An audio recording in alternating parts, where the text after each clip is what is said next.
سلام دوستان، امیدوارم حالتون عالی باشه.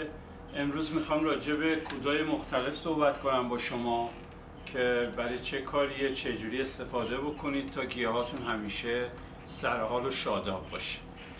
این انواع اقسام کودا رو ما داریم، حالا هم مایش هست هم به صورت پودر. بعدیمونم کود آهنه برای تقویت گیاهه که 3 ماه یک بار حداقل باید 1 بار استفاده بکنید تا گیاهتون کاملا سرحال بشه و برای فتوسنتز بیشتر کمک گیاهتون سرحال و شاداب.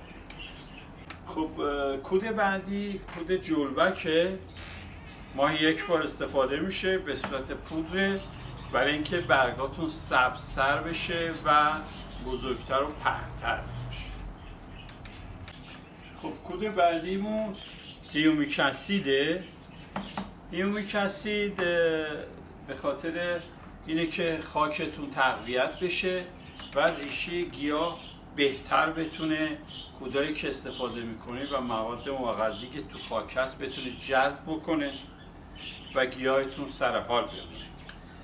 یه کمکی هم که داره موقعی که شما گلدونتون دارین عوض میکنین، به خاطر اینکه گیاه حالت شوکه بهش دست نده، اینو ازش 1 بار برای آبیاری استفاده بکنید تا گیاهتون اذیت نشه.